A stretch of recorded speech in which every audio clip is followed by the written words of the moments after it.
It's really quite something how certain stories just take off, even really outlandish ones. Oh, absolutely. They capture the imagination, spread like wildfire online. Exactly. And sometimes truth is stranger than fiction. But often fiction holds up this really powerful mirror, doesn't it? Reflecting our anxieties, our curiosities, Uh-huh. what we're maybe thinking about collectively. And that's precisely what we're diving into today.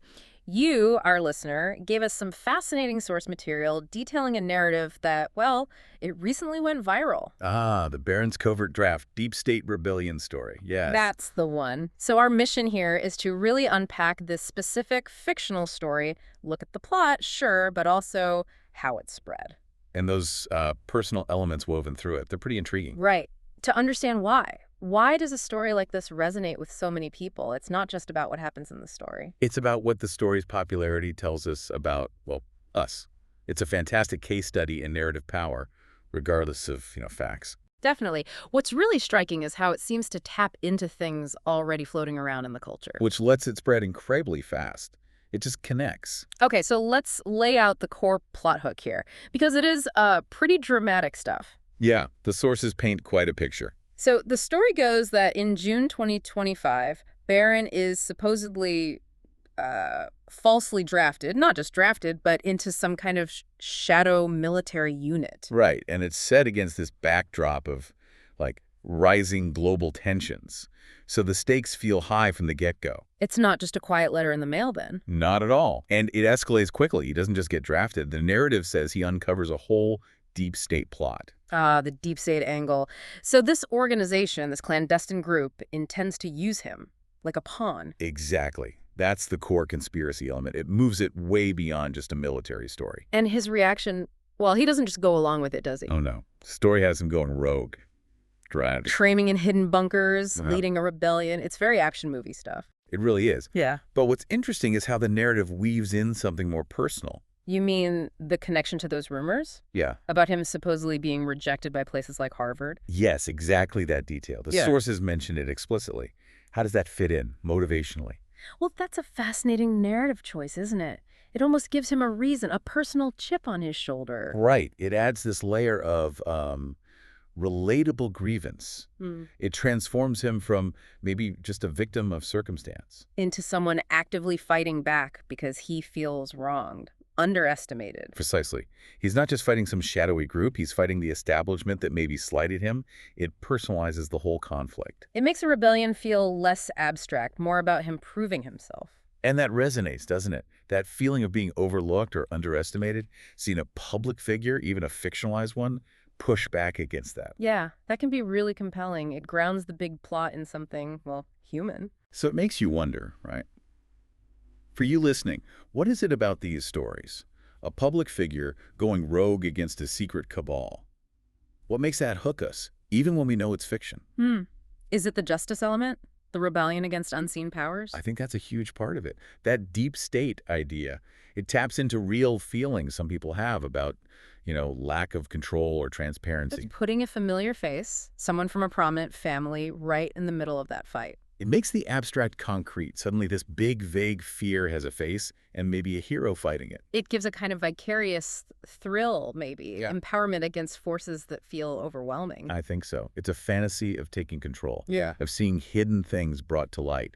And it points to perhaps a wider distrust. A distrust in institutions, maybe, and a desire for clear heroes and villains? It could suggest that, yeah. It's more than just a social media fad. It hints at deeper currents. Okay, so the plot itself has these compelling elements, but the spread of this story is almost a story in itself. How did it get so big so fast? Well, the sources point to a specific catalyst, a fake MSNBC clip. On TikTok, right, back in June 2025, claiming he'd been drafted at 19. And that clip alone, Yeah. the numbers are staggering. Over 1 million shares. Instantly. That just shows the power of that platform, doesn't it? It really does. Short-form video, looks kind of legitimate. Boom, it spreads like crazy. Before anyone can even say, wait a second, is this real? Exactly. The visual format, the algorithm pushing it, it reaches millions. It's a perfect storm for misinformation, or in this case, fiction presented as fact. And naturally, the fact-checkers got involved. Lead stories debunk the clip pretty quickly, the sources say. And Snopes apparently fact-checked a whole bunch of rumors about him around that time, including this drafting one. Okay, so here's the twist, the really counterintuitive part, the fact-checking.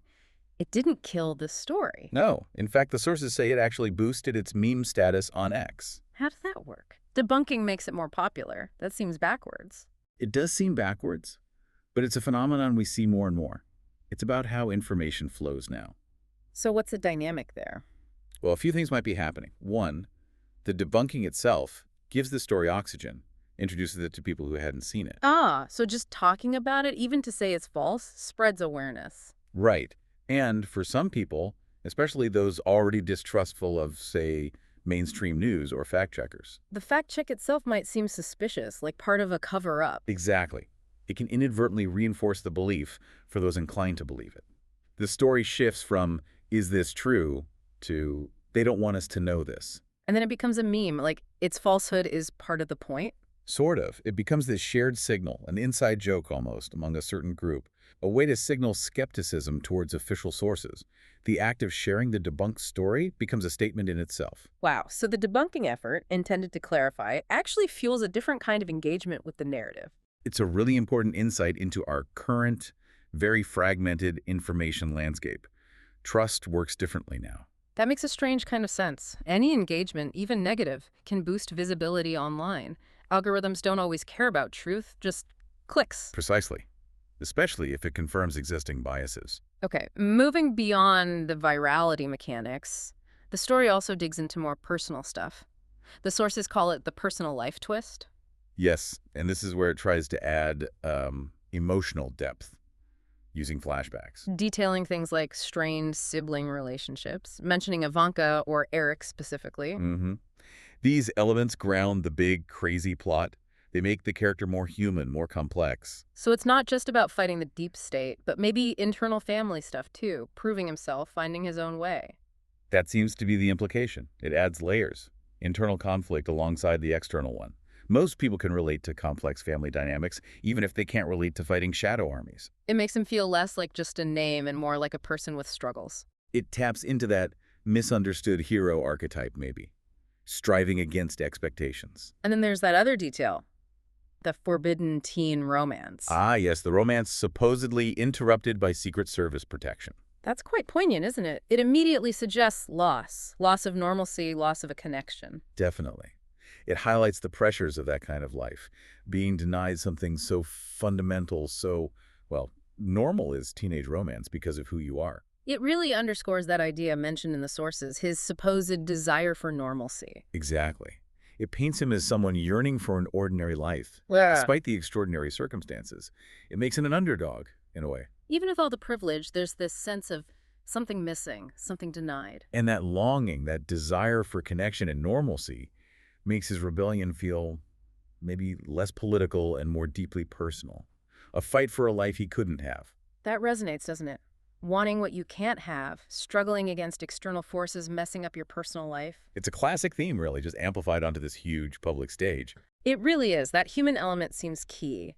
So, for you listening, how do those things, the family issues, the lost love, wanting to be normal, how do they make a totally fictional story feel, well, real, or at least relatable? It's that bridge, isn't it? Yeah. Between the fantastical plot and the familiar emotions. All right. We might not get the whole deep state rebellion thing firsthand. Well, we get sibling rivalry, we get first love, we get wanting a simpler life sometimes. Those are the hooks. They create that pathway for us to invest emotionally, even in a story about someone whose life is nothing like ours. Yeah, it makes the character's fight matter on a personal level. It gives the protagonist a heart. Proving that even in the wildest stories, it's the human connection that ultimately grabs us. And keeps us reading or watching or sharing, even when we know, deep down, it's just a story. So wrapping up this deep dive, it's been quite a journey through this Barron's covert draft narrative. It really has. We've covered a lot of ground. We looked at the core plot, the draft, the deep state, the rebellion, and how those rumored university ejections added a personal motivation. Then the whole viral spread thing, how it blew up on TikTok, and how fact-checking paradoxically boosted it. A real lesson there. Definitely. And finally, those personal twists, the strained family stuff, the lost romance elements that really humanize the character. Making this larger-than-life figure feel relatable, grounding the fantasy in real human feelings. It's just a vivid example of how powerful stories are, factual or not. Yeah, how they shape perception, grab attention, the human elements, tapping into those shared anxieties. That's the key. Exactly. So this deep dive, it wasn't really about whether any of this happened. It was about the story's power. It's resonance. So the final question for you is, what does the sheer virality, the enduring appeal of a narrative like this one tell you about our collective appetite for, well, mystery, for rebellion? And for peering into the supposed personal lives of public figures, especially in this age, drowning in information and misinformation. How do these stories, true or false, shape how we see the world? How do they shape our understanding? Something to think about.